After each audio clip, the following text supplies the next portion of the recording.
Welcome to That One Time with Adam Metwally at the beautiful Music for a While studio. This week's episode is with Kate Yurenda, and we're going to get to know her over the next 10 minutes ahead of the full episode later on this week. Hi, Kate. Thanks for joining me. Thank you.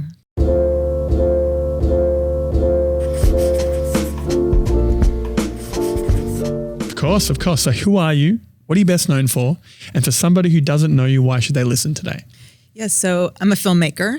First film I did was called Searching for Superhumans, working on one right now called Keep It Real.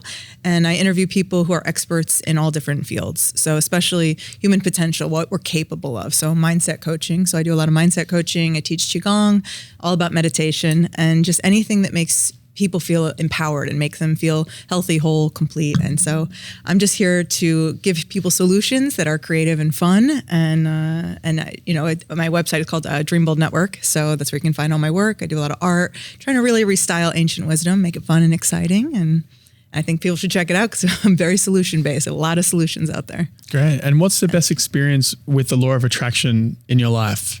The best experience. Okay, I guess that would be that when I watched The Secret, I watched it every night for 7 nights in a row. And I was obsessed. I was like, there's something here. These are my people. And I said, I'm supposed to be involved in this. And this is way before I got involved in film. I didn't go to film school. And fast forward quite a few years, I ended up working on my first film with the director of The Secret. He had filmed, and then that just spun out with all the experts from that field and in that industry. And I was like, okay, see, I found my people. I love that. I bet you were like, hey, remember I watched The Secret? Now here we are. That's The Secret. Totally.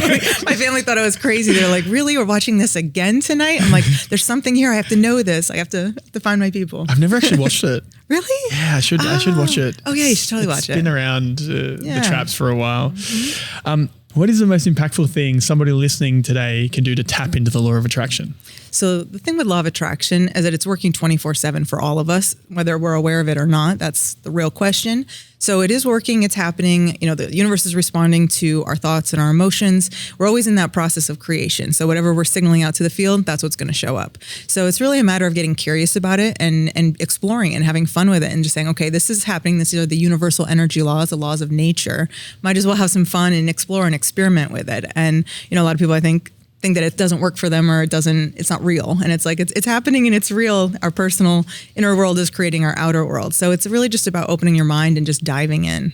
Okay, great. And what's one opinion that would make people either scratch their head or get angry in regards to the law of attraction? A lot of people seem to get really frustrated with the timing. I always say it's all about patience. A lot of people are like, I asked for it, I said I wanted it, and it didn't show up, but that's not how it works. It's a process, it takes time. We have to come into vibrational alignment with what we want to attract. So a lot of people will just think it's up here, it's cognitive, I was thinking about it, it didn't show up. It's like, well, don't get frustrated. It's a lifestyle. It's not just something that you experiment with here and there. Mm-hmm. It's every day, 24/7, like I said. So it's really about saying, okay, this is the way it is. We're in a game of energy. Might as well have some fun and explore it and not give in to the impatience and say, I'm patient. It always shows up in perfect timing and just keep adjusting your frequency. It's going to show up inevitably. Okay. And what's the biggest myth in the law of attraction that you can debunk in 10 seconds? Biggest myth, probably that when people say it doesn't work for me, it doesn't work for me. I tried that. It doesn't work for me. I'm like, of course it's working for you. It's just that it's working in the opposite way that you would want it to. Most people focus on, speak about and emotionalize what they don't want more of. Mm-hmm. So it's really a matter of stepping back and saying, okay, where's my point of awareness? What's my story? It always comes back to our stories. And most people's stories are really disempowering. And we talk about what we don't want to attract. So it's just that shift. Yeah. Okay. And what book has changed your life the most? I mean, author-wise, like I love Malcolm Gladwell. I think a lot of his books are great. Mm-hmm. There's so many. I don't even know my brain. That's all right. I'm like, read them all. Read every book you can. For law of attraction specifically, I would say Jack Canfield, The Key to Law of Attraction. It's a great way to start. Great. If you could only listen to one more song for the rest of your life, what would it be? I don't know why. I love the song "Ain't No Sunshine" by Bill Withers. There's something about it. Bill Withers. I love that song. Could never get sick of that one. Great song. I'm just playing in my head now. Yeah. Nice. What sub $100 purchase have you made that has had a positive impact in your life? It was, I forget the name of it, but it was a dating and relationship program many years ago. And I really got into that world, the pickup artists and all that stuff. Because they're very much. You're reading the game. Totally read the game at Neil Strauss, the whole thing. You know, I'm all about that. His character arc was crazy. Yeah, totally. Crazy. There's just, you know, they're into neurolinguistic programming and the art and science of seduction and law of attraction, that kind of stuff. So I really am into all the mindset stuff. So that's why I was drawn to that. Cool. And what's the best piece of advice you've ever received?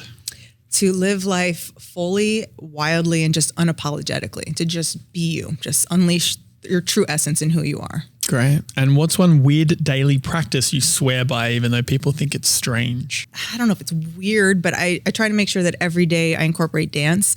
So I'll dance in places, you know, I don't care who's watching, so it'll be in public. So if I'm out and about, I'll dance anywhere. I'll dance in the grocery store if I have my headphones in. I'll just dance anywhere just to, again, have movement and just express. I love movement. It's play. Yeah, play. It's a play. Yeah, we love play.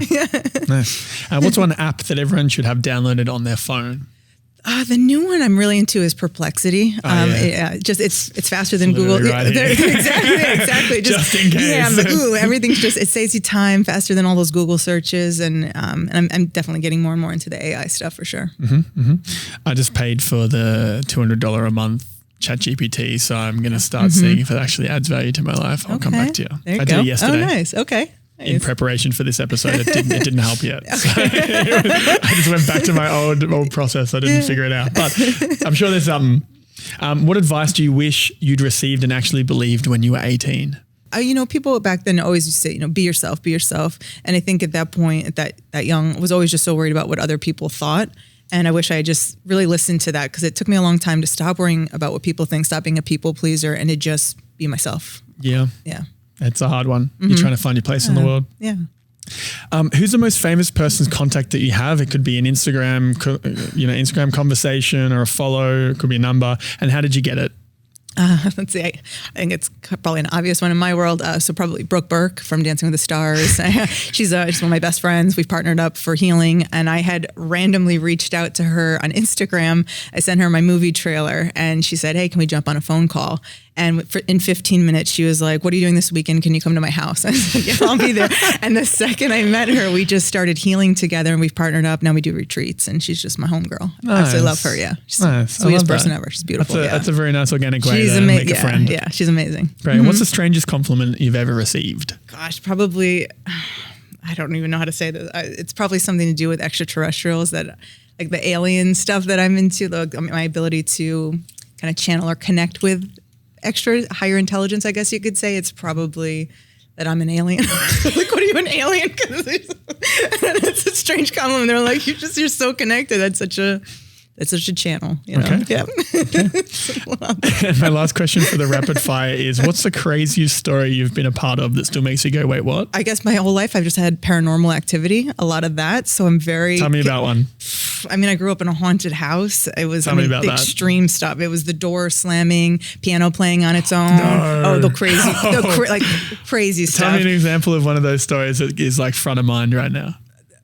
Gosh, well, there was once where I was in my room and I had a stereo system and the dial started turning on its own and I just burst out crying. It was terrifying. I grabbed the whole system, I threw it in the basement. I was like, get rid of this thing. It was technology. It was always happening. And those stories have escalated since then, but we won't get into that. Escalated? I heard him dropping alien stuff and we're diving in deep here already. Oh man, I'm so I have curious. a wild life. I'm trying so hard not to go down the rabbit hole.